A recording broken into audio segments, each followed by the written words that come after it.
Well, upon further reflection, I too have come to the conclusion that there is never a good time to lose an hour. Can I get a witness? I hate that skip ahead stuff. Like, I'm always excited to fall back an hour. I always think that's a gift from God. The skip ahead part, I'm always convinced that that's some scheme by the government to rob us of time. And anyways, so I hate that. But I'm glad that you're here, and I'm sure that you're all awake, right? Right? Now look, I'm going to call us all out today, but if we're sleeping, let's call each other out. What do you say? Good deal? Well, it's good to be back. Last week, Sherry and I, we went to a marriage retreat last weekend, and it was just a gift. You know, I love being a dad. It's the best. It's one of the best things in the world to be a father. But I tell you, there are just times where you just need to get away with the kid's mother. Is that right? And so Sherry and I had a great time away last weekend. It was refreshing for our souls. It was good for our marriage. And quite frankly, I think it's good for the church when you hear from somebody else. After you hear from me week after week after week, I can get a little crusty, and you start to find my pattern and my rhythm, and it's good to hear from other preachers. And so I want to give a big thank you to Joe Call for teaching. Can you possibly have a better teacher than someone whose initials are JC? I mean, Joe, thank you very much. And I listened to Joe's teaching online and was really excited about how he kicked off the series.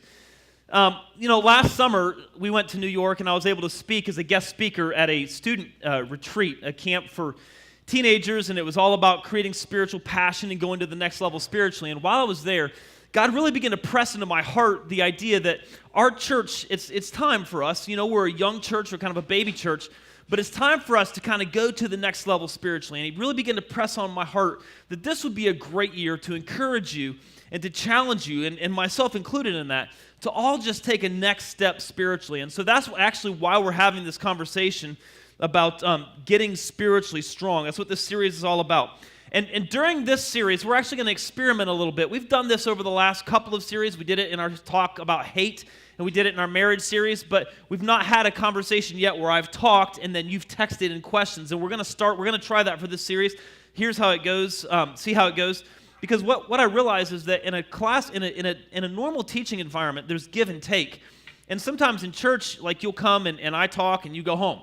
And we'd like to kind of create an environment where there could be some give and take. And we're going to experiment. We don't know how it's going to go. I actually forgot my phone. So we're going to put a number up on the screen. It'll be on the bottom of every slide. And we're going to encourage you to text in questions. And I'm going to try to get to those questions. I'm going to try to intentionally keep the teaching a little shorter so that we can have some time for give and take at the end, because we still want to beat the Baptist to Mose. Can I get a witness? And so we're going to try that. So if you have questions, I'd love for you to kick them up to me on text, via text. And the ones that we don't get to today, we'll try to answer on Facebook. If you don't know, our church is on Facebook, facebook.com/mychurch180, and we'll hit them up on that. So last week, Joe kicked off this series about spiritually strong, and he said faith is the foundation of a spiritually strong life. All right? Faith is the foundation of a spiritually strong life. And over the next few weeks, we're actually going to build on that idea, and we're going to begin the process of building a spiritually strong life. It starts with faith, right? You have to believe that this is a possibility, that God can take me, that God can take you and actually begin to build something, to make something beautiful. Now, I don't know, sometimes if you're really honest with yourself, you look at yourself and you do an attitude survey or you do a habits survey, you look at yourself and you're like, man, this is a wreck. Can God do anything with this? The answer is absolutely, but it starts with faith, believing that God can. In fact, this is what the Bible says in Hebrews chapter 11, verse 6. It says, it is impossible to please God without, say it, faith. Anyone who wants to come to him must believe that there is a God and that he rewards those who sincerely seek him. So the answer is there is absolutely a possibility of change happening on the inside, but there must be faith. You have to believe that there is a God and that he will do this when you ask him. By the way, this is the number. If you have questions, you can text it to this number right here, all right? 803-579-1745. Now, so we start with this idea of faith. We believe there's a God. We believe that he can change us on the inside and we trust him. But then there's this idea, and this is what we want to talk about today, is this idea of commitment. All right? Commitment. Now, I've had a lot of great ideas that never became a reality because they lacked commitment. And they usually go like this. I ought to, right? And then you can fill in the blank. I ought to paint that room. Or I ought to fix that car. Or I ought to go ahead and start a blog. Or I ought to go ahead and hire that person. Or I ought to go ahead and plan a vacation. Or we ought to. Our church, we've had a lot of great ideas, right? We ought to do this. We ought to start this group. We ought to support that organization. I mean, you've had them too. I'm not the only one, right? We've all had these ought to things. But the truth is this. You can have a lot of ought tos, but without a commitment, there's nothing that's ever going to happen. On the other hand, what I've realized is this. The best things in my life are the result of faith followed by commitment. I had an idea. I believed that it can become a reality, and I actually began to take action. I committed to the idea. Now, this is exactly what needs to happen in our lives spiritually. If we're actually going to see spiritual strength develop, if we're going to grow and evolve spiritually, it begins with faith that's followed by a commitment. Now, follow me on this. There's nothing in your life that's important. You've never had a success. You've never made a great memory with just a kind of try effort, right? I mean, I guess any success or anything that you've ever done that you've really been pleased with or that you felt really turned out well, I'll bet that was never prefaced by let's just give it a whirl, right? Anytime you've had a success or there's been a dream fulfilled or anytime that you've actually done something that was significant, it was preceded by an all-out effort, okay? Now, big wins, great marriages, successful businesses, long careers, strong families, fulfilled dreams, these are all the result of faith followed by commitment. But I've found that, and you probably have too, that when you fully commit to something, when you fully commit to an idea, when you fully commit to a dream, that commitment is usually followed by criticism, isn't it? Now, for instance, if you don't know, I'm a huge Dave Ramsey fan, and many of you in this room are. Many of you have taken Financial Peace University, and Dave Ramsey teaches what I believe is an absolutely biblical idea, this idea of having your money in order and living as much as possible debt-free. I think is a great, great concept. I think there's biblical proof for it. And one of the things he says over and over is every time people commit to living within their means, every time people commit to eliminating debt from their life, they face intense criticism. Crazy, but it's true. Now, you know this. If you've ever committed to getting healthy, getting in shape, you're going to clean up your diet, you're going to stop eating all the crap, and you're going to start eating good stuff, and you're going to go to the gym, and you're going to start exercising. You know what? My guess is if you've actually made a full-time, big, full-hearted commitment to that, you've probably been criticized by people in your life. They just don't understand. Why do you eat? I saw a meme on Facebook the other day. By the way, is that how you can pronounce that, meme? You know what I'm saying? M-E-M-E? Is that how you, meme? Okay.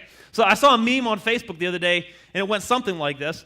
The guy said, how is it that I can walk into a room with a bag of McDonald's and no one criticize me, but I walk in with a box of freshly cooked chicken and broccoli and everyone lifts their eyebrows and kind of sneers? How's that work out? You know what I'm talking about? That's the point. I mean, the point is this. When you make a decision to do something, there will always be someone to criticize. For instance, a career path. Just this week, I talked with a young man who's made a decision about a career that he wants to pursue. And you'd be surprised about the amount of criticism that's actually coming on this young man and from people who are surprisingly close to him. And it's true spiritually as well. Many, many times when we make a decision that I'm going to do something with my life spiritually, I'm going to move into God, I'm going to commit to God, I'm going to do the things that God wants me to do, I'm going to be the man or the woman God wants me to do. That decision is often followed by criticism. Now, Albert Einstein had a great quote, and I've shared this with you before, but it absolutely is worth sharing again. This is what he said. He said, great spirits have always encountered violent opposition from mediocre minds. Right? So whenever you set your foot out to do something, whenever you fully commit to do something, you can expect that commitment will be followed by criticism. Now, you need to know this. When you believe that God can change your life and you commit to following Him, you will have critics. But this is going to be a fundamental point of our teaching today. Look at this. Part of being spiritually strong is caring less about what people think about you and more about what God thinks about you. Is that good? Part of being spiritually strong is when we actually begin to care less what they think and more what He thinks about us and allow that to shape our life. Now, caring what people think about us, this is a long-standing people issue. As long as there have been people have cared what people think. And so one day, Jesus, the leader of our faith, was being followed by a huge crowd, and this was not uncommon for Jesus. Everywhere he went, his teaching was new and fresh and passionate, and he was doing miracles, and he was healing people and feeding people. People were interested in what he was doing, so they followed him. There was always a crowd, and so one day there was a crowd following him, and Luke, who was one of his disciples at the time, and who later became his biographer, Luke wrote about this incident in Luke chapter 14, and this is where our whole teaching from this morning is going to come from, Luke 14, 25 through 35. Luke said that Jesus turned and looked at this crowd and said these words, "If you want to be my follower, you must love me more than your own father and mother, wife and children, brothers and sisters, yes, more than your own life." Now, just a moment ago we talked about whenever you make a commitment to do something, it's usually followed by criticism. Now, here's the surprising and the disappointing thing. You know where oftentimes the loudest and the harshest criticism comes from? Your own family. I mean, there's story after story after story in the Bible, and there's story after story after story in history, and there's story after story after story in this room about people who've made a decision about their finances or their health or their career or their relationships or their spiritual life. They made a decision, they committed to it, and immediately the upcry from their family was almost deafening. And Jesus said, look, I know this is going to happen. I know when you fully commit to be a follower of mine, like you're going to be criticized and people are not going to understand this. So right up front, if you're going to line up behind me, you have to choose me over your family. You're going to have to listen to me. You're going to have to line up behind me. And this commitment to follow Jesus is not going to be understood by everyone. But if you want what Jesus has to offer, then you have to fully commit to following him. Now, let me just say this. Sometimes, I think it could be easy to line up behind Jesus and wear Christian t-shirts or slap Christian bumper stickers on our car and go to the Christian bookstore and do Jesus things as long as it's convenient. But the moment someone begins to misunderstand, or the moment someone begins to criticize, or the moment someone begins to question, it's easy, if we're not careful, to allow our commitment to waver and begin to move away from the Jesus thing. Jesus said, listen, if you're going to follow me, I'm first. I'm first always. And then he said this, otherwise you can't be my disciple. Like if you really want to be my follower, if you really want to be a Christian, it's line up behind me and follow me, or you can't be a disciple. Now that just makes sense. Either you are or aren't. I mean, it's kind of like saying, well, I like Clemson, but today I'm going to wear my USC shirt. That doesn't work, does it? Like, if you did that, people would look at you and say, my gosh, did you forget your meds? What's wrong with you? Like, nobody does that. And Jesus is simply saying this, look, if you're on my team, I want you to wear my shirt. I want you to line up behind me.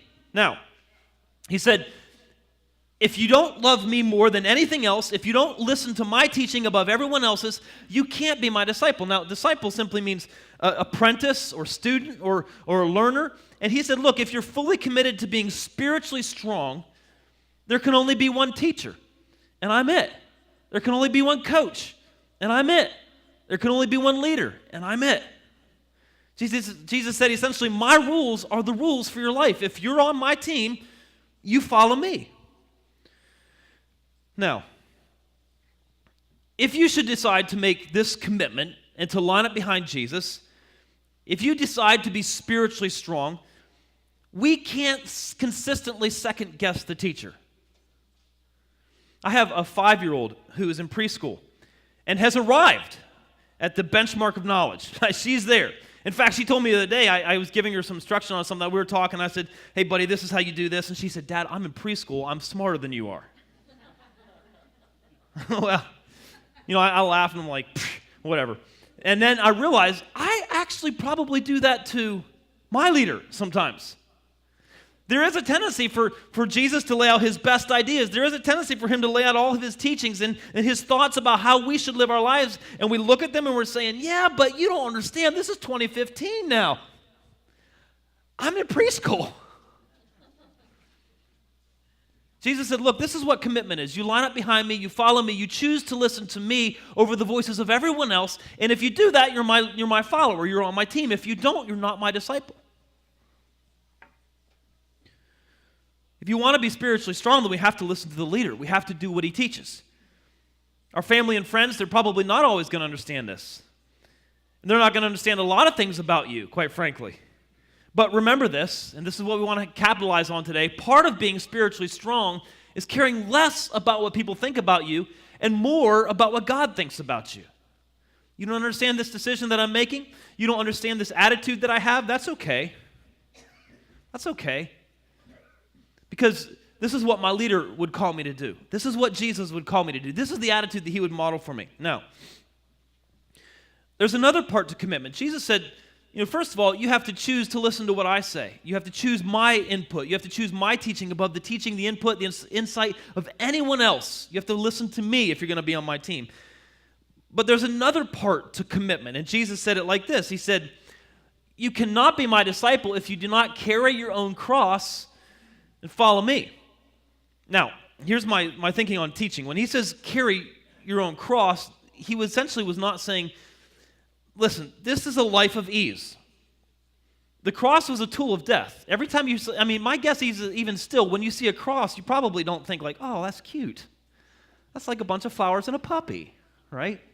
When you see a cross, you look at it and you're like, death and pain and sacrifice and the words we think about when we see a cross don't typically lend themselves towards nice, soft, gentle, cuddly ease.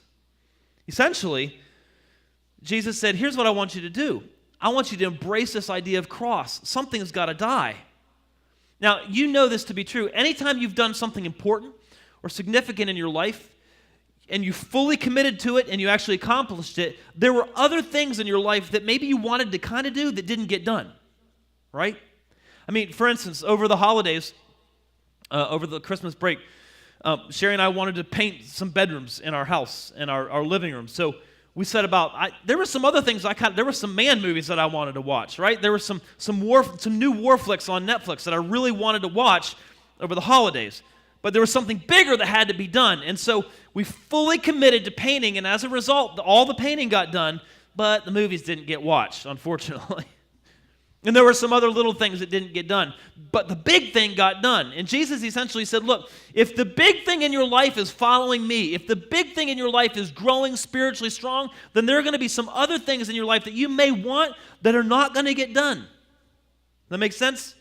Essentially, he said, they're going to have to die. You're going to have to sacrifice those things so that you can get the big thing. A death to the lesser things so that the greater thing can be done. As I'm thinking about this, it occurred to me, and I kind of scribbled this in my journal, maybe this will be helpful, is that you cannot be spiritually strong if you're trying to do your thing and God's thing. There's no way. It's kind of like trying to paint the wall while watching the movie. Something's going to go wrong there. You can't do both.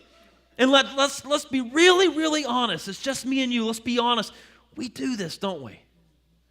Like, I want to be spiritually strong, God. I want to be a man of God, or I want to have a godly home. I want my kids to love God. I want to be a godly husband. I want to represent God in the workplace. I want to do all these things. And then we just kind of do God's thing and our thing, and it never really works out well. Essentially, Jesus said, look, if you're going to be fully committed to me, you've got to stop caring what they say, and you've got to be willing to sacrifice some of the things that you kind of want to do in order to fully commit to the thing that I want you to do. Something has to die, and that something is your convenience. It's your desire for comfort, your desire to please everyone, your desire to be the boss, your desire to be safe. Jesus said, that's got to die if you're going to fully commit to me. Now, here's the scoop. You can't have all of God if you're not willing to give him all of you. It doesn't work that way. Jesus says, if you want everything that I have to offer you, then you're going to have to just open up and let go of everything. Right? It's kind of like saying, I'd like a bunch of, this is such a girly illustration, but here we go. I'd like a bunch of new clothes, but I'm not willing to clean out my closet. Well, guess what? You're only going to get as many new clothes as the space you clear out. That was a girly illustration, wasn't it? All right? But you get the point. You're only going to get as much as you create space for. Jesus essentially said, you want a lot, then clear out a lot. You want a little, then clear out a little. You can't do your thing and God's thing and end up with God's best. Now, this is tough. I'm reading through this. I'm like, oh, man, this is tough. I got to stand in front of these people and say this. But I said that after I said to Jesus, this is tough for me too. And so I read the next sentence that Jesus reportedly said, and this is what he said. He said, don't begin until you count the cost. Like, don't line up behind me. Don't say you're on my team. Don't say you're a Christian until you count the cost. Now, from a marketing perspective, that doesn't sound like a great plan. Because essentially what you want to do from a marketing perspective is make it easy for everyone to get in, right? But Jesus is like, whoa. I'm going to make it really, really hard. I'm going to tell you exactly, it's going to cost everything you have. I want you to fully line up behind me. I want you to stop caring what they think. I want you to be willing to die to your own convenience. I want you to be willing to say goodbye to some of the things that you kind of want to do to fully follow me. And before you do all this, take a minute and think about it. It kind of sounds like it's discouraging half-hearted commitment. And I'm guessing that some of the people were taken aback by this, so he told a story. What's this on the screen? I love this picture. What is that? It's an unfinished house. Somebody one time drove past this piece of land and said, I've got an idea. Let's build a house. We'll clear all this land out. We'll clear all these trees out, and we'll build this house. It'll be 2 stories, and my office will be here, and the master bedroom will be there, and the living. I mean, this is going to be an amazing house. And so they started, but somewhere along the way, something went wrong, and the house stands unfinished. Jesus told a story that went something like this. He's like, who starts building a house without first sitting down and creating a budget and seeing if there's enough money to build the house? He says, if you don't do that, you might actually get the house half built and then realize, oh gosh, we don't have enough money. And then people are going to look at you and say, well, that was kind of dumb, wasn't it, to start something that you clearly couldn't finish? Jesus said, don't be a person who builds half a house. Think about it. Sit down, consider the cost. And when you've considered the cost, and if you're ready to do it and willing to do it, and you're ready, then go for it. And I think the word to us, the word to me, the word to you would simply be this. There's no value in a half-built house. I would simply say this as well, and I think this is the point Jesus is getting at. There's no value in a halfway commitment to Jesus. It doesn't really do you any good. It's just kind of an inconvenience in your life. A halfway commitment to Jesus doesn't do your community any good. It doesn't do your family any good. They don't know whether you're off or on. They don't know whether you're following Jesus today or following the devil today. They don't know. A halfway commitment does no one any good. Jesus said, look, don't be the guy who builds half a house. And then he told another story. And this is one of my favorite pictures ever. Look at this. Love this picture. Now, I'm assuming this was done for humor purposes, right? But somebody thought, hey, let's put this really skinny guy in against like Jabba the Hutt, and let's see who wins, right? I'm guessing somebody didn't think that, like this guy's team didn't think that through well, did they? Right? And Jesus told a story that went kind of like that. He's like, what leader of a nation ever goes to war without first sitting down and saying, can we win this thing? What leader of a nation, whoever sits down and says, hey, let's start a war, and then halfway through the war realizes like, oh gosh, we only have half as many soldiers as they do. We're going to lose. Jesus said, don't be the guy who does that. Don't be the leader who starts something and can't finish it. Essentially, his word to us is this. Look, don't begin until you count the cost. Now this is a tough word, but I think the word of Jesus to me and to you would simply be this. Don't jump into this Christian thing until you've thought it through. Because it's not a little thing. It's a big thing. It will actually require a full-hearted commitment. Jesus seriously asks us to consider the cost of following him. I mean, questions like this. Do I really want to be a follower of Jesus? Do I really want to be a Christian? He said, think about it. Don't jump in before you've thought it through. Like, am I really ready to face the criticism of people who don't understand my faith? In the workplace, in the family, in your school, people are not going to understand, and they are going to make fun of you, and they are going to criticize you. And Jesus said, you need to know this is coming. And my followers, here's what they do. They care less about what they say and more about what he says. Are you ready to do that? Because if you're not, don't jump in. Am I really ready to be inconvenienced? I mean, I just read a study that says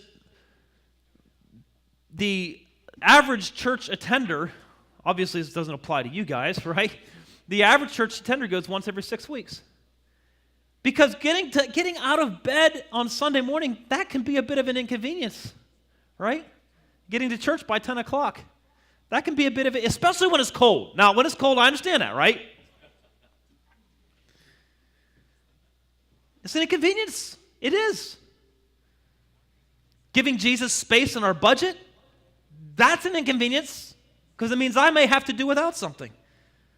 Volunteering to help those who are without, that too could be an inconvenience because that means I may not be able to do something that I want to do. Jesus said, count the cost because there is a cost that's associated with being a Christian. It's not a halfway commitment. It's a full-hearted commitment. Now, again, I'm reading this and I'm like, oh, man, Jesus, not a great marketing strategy. I took a marketing class. Maybe I could share some ideas with you because this is not a great approach. It's almost like discouraging people from lining up behind you and following you. And Jesus, that won't grow your church, so let's talk about it, right? And then I read this next verse and it takes my breath away because Jesus doubles down. Look what he said. No one can become my disciple without giving up, say it, everything for me. Everything. Jesus is asking for my full-hearted commitment, your full-hearted commitment. This gets into our attitudes, our sexuality, our habits, our preferences, our attitude. I mean, it gets into every part of who we are. It gets into everything we do. It gets into everything we like. Jesus said, this is not a halfway. It's not an either-or proposition. I mean, it's an all-or-nothing proposition. I'm a huge fan of Special Forces.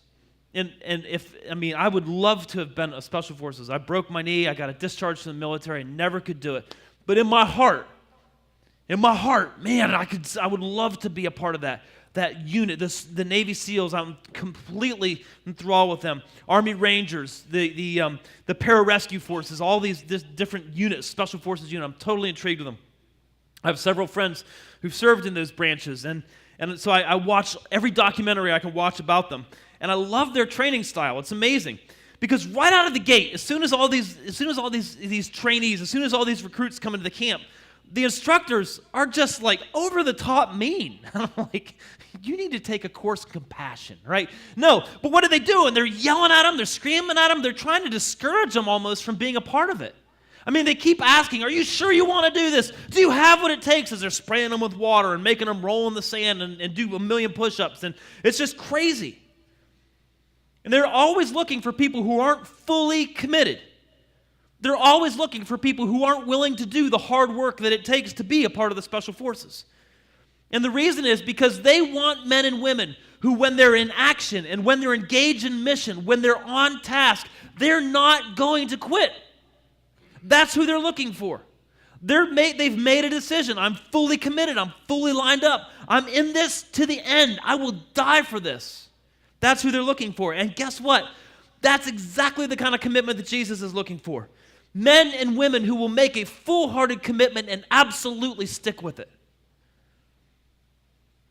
And after Jesus had said all of this, he wrapped up his teaching with this metaphor. This is what he said. He said, salt is good for seasoning. Jesus is like wrapping up his sermon. He starts talking about food. Maybe they went to Moe's too. Who knows? But he said, salt is good for seasoning, but if it loses its flavor, how do you make it salty again? I mean, now for us, stop for just a second. For us, this isn't a big deal because our salt typically doesn't lose flavor. Back then, salt could potentially lose its quote-unquote saltiness, all right? And once it lost its saltiness, it was, well, look what he said. He said, flavorless salt is good neither for the soil nor for fertilizer. It's thrown away. Anyone who is willing to hear should listen and understand. Essentially, Jesus said, look, there's something, when you're fully committed, there's something unique about you. There's something, for lack of a better term, salty about you. You follow the teaching, you follow the leadership of Jesus full time. You're not indecisive. You're not on again and off again and hot and cold. You're not like salt that doesn't work, right? Imagine grabbing a salt shaker and shaking it on your food and it doesn't change the taste of your food at all. Jesus is like, that doesn't count. It's not good. Throw it out. He's like, I don't want you to be like that. I don't want you to say I'm in one day and then not show up the next day. I'm looking for a full commitment, he says. And this is basically what full commitment looks like. What others think and what I want are becoming less and less important.